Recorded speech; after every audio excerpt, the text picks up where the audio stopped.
Jesús Martín Barbero, teórico de la comunicación hispano-colombiana y especialista sobre la cultura. Barbero sostiene la visión de los medios a las mediaciones. Entonces, ya no miramos a los medios como entes dominantes, sino que ahora el punto de atención son las mediaciones, refiriéndonos a la familia, la idiosincrasia, la cultura. Bienvenidos nuevamente a Comunicadoras al Cubo. Hoy traemos un video realizado por 3 estudiantes de Comunicación Social de la Universidad Católica Andrés Bello. Somos Andrea Alarcón, María Gabriela Cavalieri y Alexandra Villanueva.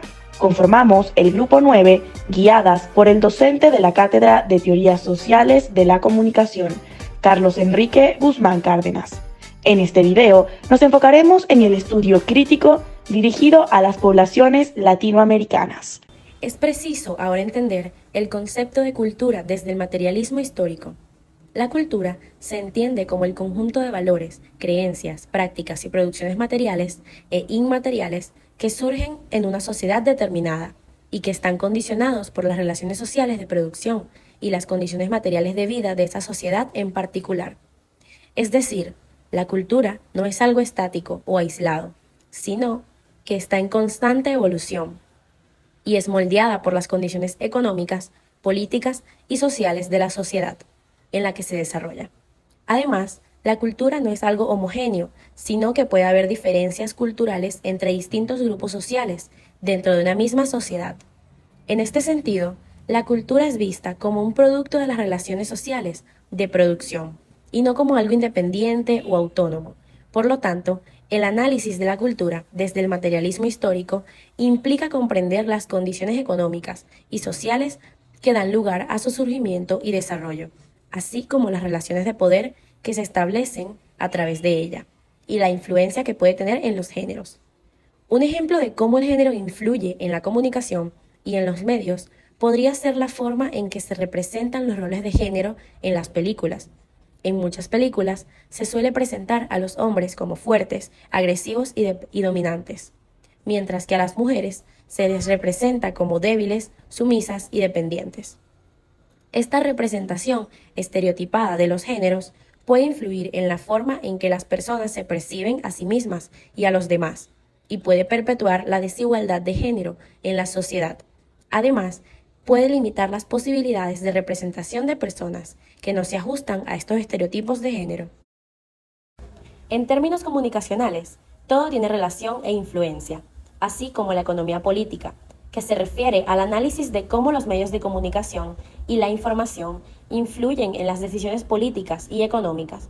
Es decir, se estudia cómo los medios de comunicación pueden influir en la opinión pública y en la formación de políticas económicas. También se analiza cómo las empresas de medios de comunicación pueden ser influenciadas por intereses económicos y políticos, y cómo esto puede afectar la cobertura de noticias y la forma en que se presentan las políticas económicas al público.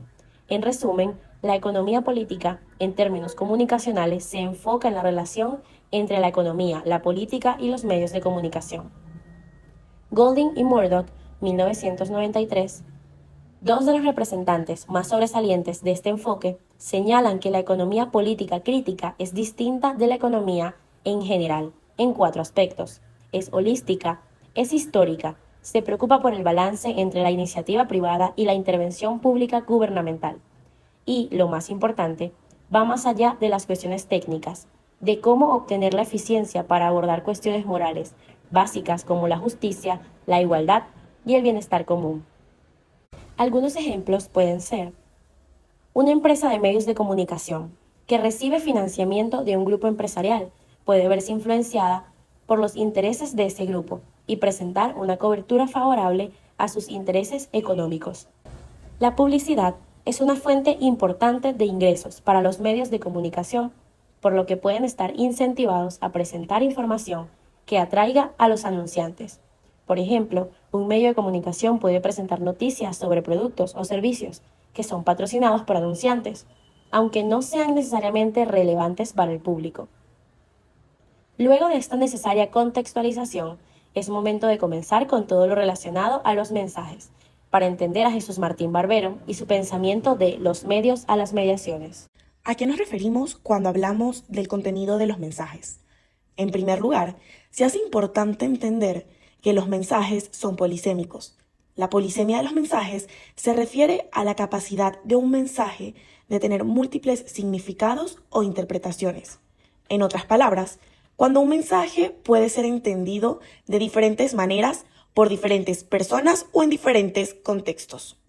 Por ejemplo, una imagen de un perro puede ser interpretada como una mascota, un animal peligroso, un compañero fiel, entre otros significados, dependiendo del contexto en el que se presente y de las experiencias y conocimientos previos del receptor del mensaje. La polisemia puede ser utilizada intencionalmente por los comunicadores para crear mensajes que puedan ser interpretados de diferentes maneras por diferentes audiencias, lo que puede aumentar su impacto y alcance. Sin embargo, también puede generar confusiones o malentendidos si los diferentes significados no son clarificados o contextualizados adecuadamente. En línea con las aportaciones de la semiótica y el estructuralismo, dentro del análisis de los mensajes, el enfoque semiótico es uno de los que más aportaciones ha hecho al estudio de las implicaciones ideológicas de los contenidos. Según McQuaid, esta visión teórica facilita la significación cultural del contenido de los medios y ofrece un sistema para desarrollar el contenido. Es importante saber que la semiótica es el estudio de todo aquello que utilizamos para comunicarnos, desde las palabras hasta los símbolos, gestos, música, entre otros. Esta disciplina va más allá de solo saber el significado. Busca entender cómo se crea. Por otra parte, tenemos el estructuralismo, que se utiliza mayormente en los estudios críticos, comunicacionales y literarios, ya que se plantea preguntas sobre el significado cultural y la ideología. El significado de las acciones, los eventos y los objetos se dan en función de las relaciones que tienen con la cultura en la que se encuentran. Todo esto según Berger. Es así como podemos desglosar que cada cultura puede visualizarse como un sistema de signos y convicciones o reglas de cómo interpretar los mensajes. Y es allí cuando la semiótica y el estructuralismo se unen. Pasan a ser un solo estudio, se mezclan entre sí para construir un mensaje. La clave para introducirse en este amplio mundo y lograr entender a las mediaciones está en las películas, fotografías, novelas, textos literarios. Todo esto permite un enfoque crítico que, apoyado en la semiótica y el estructuralismo, ubica al significante cultural en el amplio contexto de la producción cultural y la reproducción simbólica de los contenidos comunicacionales. Un punto de partida importante para los culturalistas fue el rechazo a las concepciones simplistas de los medios de comunicación como entidades todopoderosas capaces de manipular a su antojo la ideología de los receptores. Una de las teorías que más influyó para reconsiderar la capacidad de los receptores para resistir la ideología de la élite fue sin duda la de la hegemonía, desarrollada por Antonio Gramsci, quien jugó un papel sobresaliente en la transformación del marxismo contemporáneo. Según esta teoría, los grupos dominantes en una sociedad tienen la capacidad de crear y difundir sus propias interpretaciones del mundo, que se convierten en el sentido común aceptado por la mayoría de la población. Estas interpretaciones pueden ser transmitidas a través de los medios de comunicación, la educación, la religión, la cultura popular. La teoría sostiene que la lucha por el poder no solo se da en términos económicos o políticos, sino también en el ámbito cultural y simbólico. Por lo tanto, los movimientos sociales y las luchas populares deben centrarse en desafiar y transformar las narrativas correspondientes para poder construir alternativas más justas y equitativas. Esta visión gramsciana del control ideológico de la sociedad vino a reformular muchas de las conceptualizaciones previas sobre la manera en que se ejercía el dominio. La idea de que la base económica condicionaba directa y totalmente a la superestructura ideológica de la sociedad fue cuestionada y matizada. Por ejemplo, en algunos países, los medios de comunicación pueden presentar a los inmigrantes como una amenaza para la seguridad y el bienestar económico de la sociedad. Esto puede llevar a que muchas personas acepten esta idea como verdad y se opongan a políticas que apoyen la inmigración. En este caso, los grupos dominantes están utilizando los medios de comunicación para establecer una narrativa hegemónica sobre los inmigrantes que beneficia sus intereses. Las luchas populares por la justicia social deben desafiar esta narrativa y trabajar para construir una alternativa más inclusiva y equitativa. Ahora bien, en cuanto a la reproducción ideológica en el contenido de los medios, con un enfoque crítico, los culturalistas parten de la certeza de que los mensajes de los medios de comunicación reproducen la ideología de la clase dominante y buscan manipular al receptor para que piense que vive en un sistema social justo, equilibrado y democrático, aunque la realidad sea otra. En todo mensaje comunicacional, por lo tanto, se advierte un significado dominante o preferente, es decir, aquel que trata de defender a la clase dominante, que busca legitimizarla o transmitir sus valores y visiones del mundo hacia los demás grupos sociales. Para estos autores no hay un mensaje inocente, es decir, no hay mensajes libres de manipulación ideológica o de contenidos que reflejan ciertos valores y visiones del mundo y omitan otros. Por ejemplo, ningún tipo de programa de televisión, ninguna película o canción puede afirmar que solo brinda entretenimiento y que no emite significados sobre la sociedad. Una vez entendida la carga de valor y el contenido que es capaz de poseer cada mensaje, se abre el espacio para profundizar en los reconocidos estudios culturales sin antes sumergirnos en previos conceptos críticos que son claves en lo que al mundo comunicacional se refiere. Las reconsideraciones del análisis del cultivo, del establecimiento de la agenda y del enfoque en la vertiente positivista de la investigación sobre los efectos han dado paso a que la corriente crítica tome en consideración que la audiencia tiene capacidad de resistir y negociar su manipulación ideológica. Desde la Escuela de Frankfurt hasta mediados de la década de los 70, con el enfoque de la economía política y el imperialismo cultural, el foco crítico había considerado que los medios de comunicación tenían una capacidad ilimitada para manipular ideológicamente a las audiencias. Es decir, se pensaba que el receptor era pasivo y manipulable. En el mismo se inyectaba una ideología dominante y no había ningún tipo de resistencia. Para la segunda mitad de la década de 1970, con los aportes de los estudios culturales sobre la polisemia de los mensajes de los medios, la corriente crítica empezó a cambiar su pensamiento de las audiencias y se llegó a la conclusión de que los mensajes, si bien contienen significados alternativos y no solo hegemónicos, la audiencia podría terminar resistiéndose a los valores dominantes. El enfoque de los estudios culturales se preocupa de la generación y circulación de significados en las sociedades industrializadas. En términos conceptuales, esta perspectiva se apoya en las tradiciones neomarxistas de Althusser y Gramsci y refleja en sus planteamientos tanto influencias del estructuralismo como de las posiciones etnográficas. Los estudios culturales surgieron como una respuesta crítica a las teorías dominantes en la comunicación y los medios de comunicación, que se centraban en el análisis de los efectos directos de los medios en la audiencia. Los estudios culturales se desarrollaron en la década de 1960 en Gran Bretaña y se expandieron a otros países como Estados Unidos y Australia.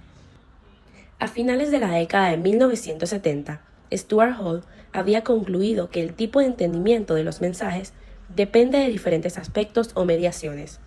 Afecta desde la clase social hasta el contexto y las prácticas culturales de cada grupo o audiencia. Los mismos son un campo académico que se enfoca en el análisis y comprensión de la cultura desde diversas perspectivas.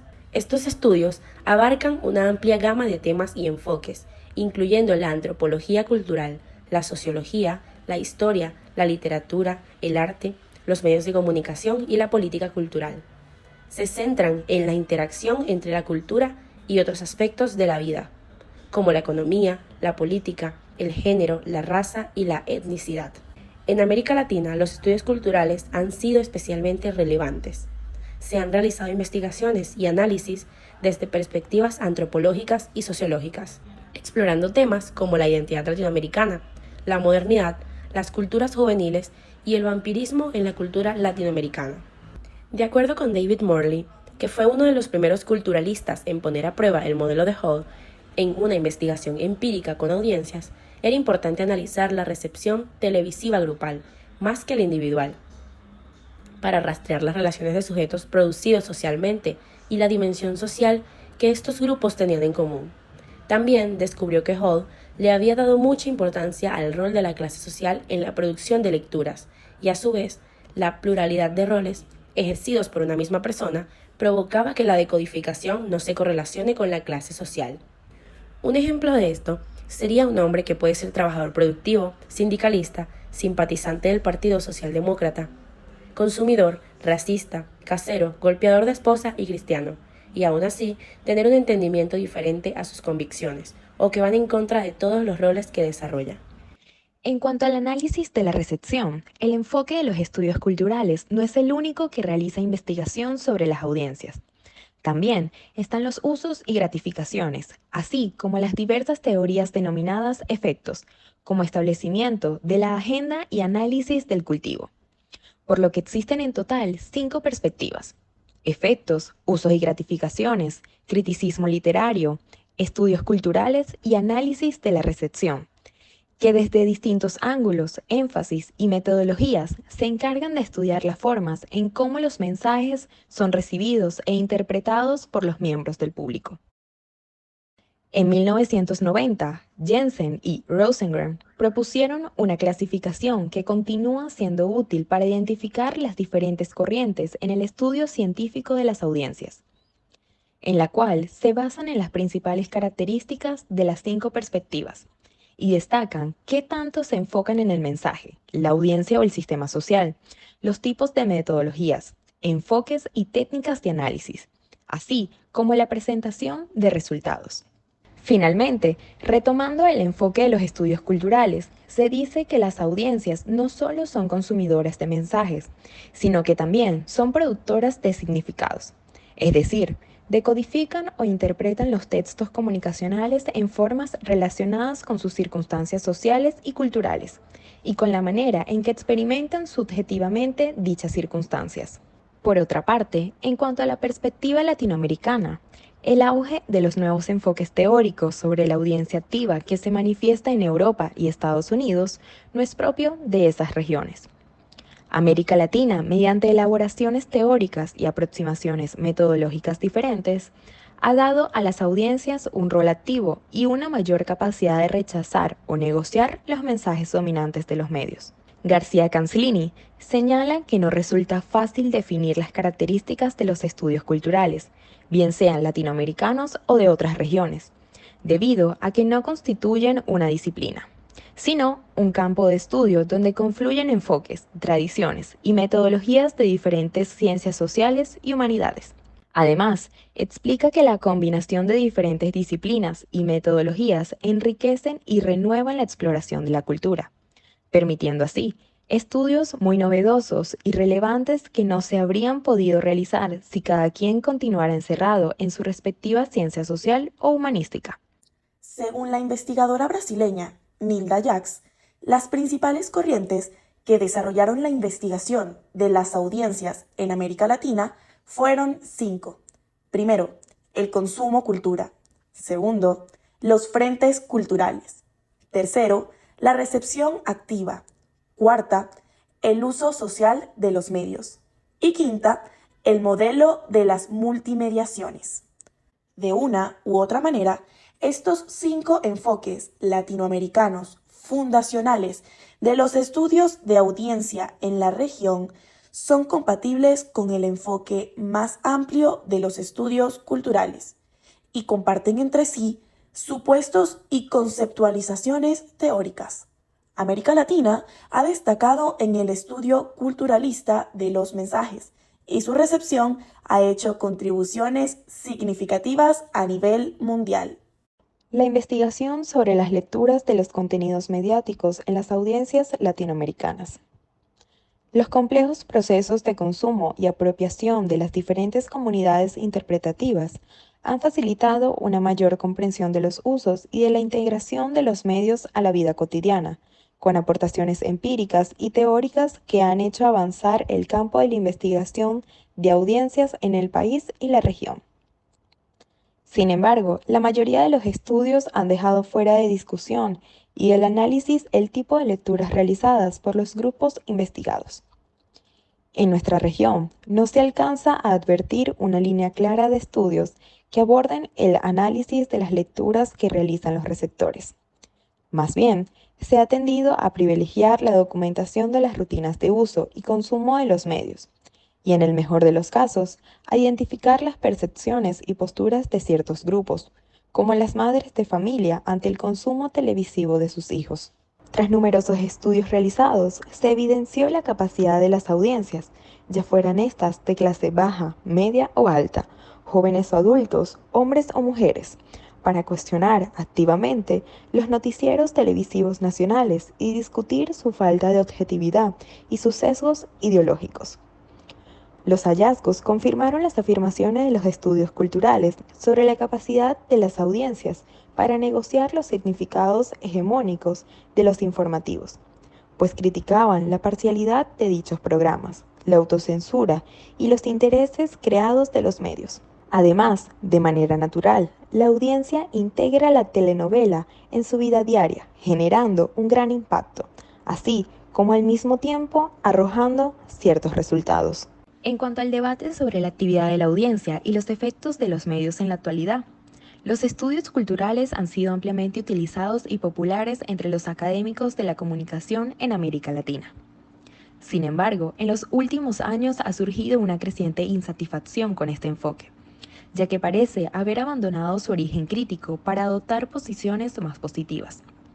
Se celebra la capacidad de las audiencias activas para integrar creativamente los medios en sus rutinas y vida cotidiana. La mayoría de las investigaciones en este campo se centran en los usos y apropiaciones de los medios por parte de las audiencias, en lugar de analizar el impacto o la influencia ideológica de los mensajes comunicativos. Estas conclusiones optimistas contrastan con las visiones pesimistas del pasado, que sostienen que los medios ejercían una influencia decisiva en las audiencias, manipulándolas y generando una falsa conciencia. Sin embargo, en América Latina todavía existen economistas políticos de la comunicación que sostienen que los medios tienen efectos negativos debido a la concentración de la propiedad y la privatización. En el mundo académico anglosajón y europeo, el debate sobre este tema es más complejo. Economistas políticos de la comunicación cuestionan las visiones optimistas de los estudios culturales. Además, algunos autores dentro de la perspectiva de los estudios culturales también critican el uso descuidado de las metodologías etnográficas y la falta de análisis de las lecturas realizadas por las audiencias. En resumen, el debate sobre los efectos y consecuencias de los medios de comunicación en las audiencias, desde una perspectiva crítica, es compleja y continúa. Es importante considerar tanto la influencia de la estructura social como la agencia de los individuos. Muchas gracias por acompañarnos en el video de hoy. Somos Comunicadoras al Cubo, 3 estudiantes de Comunicación Social de la Universidad Católica Andrés Bello. En la locución, Andrea Alarcón, María Gabriela Cavalieri y Alexandra Villanueva. Juntas conformamos el grupo 9, guiadas por el docente de la Cátedra de Teorías Sociales de la Comunicación, Carlos Enrique Guzmán Cárdenas. Esperamos que este video haya sido de su agrado. No se olviden de seguirnos para más contenidos de Teorías Sociales de la Comunicación.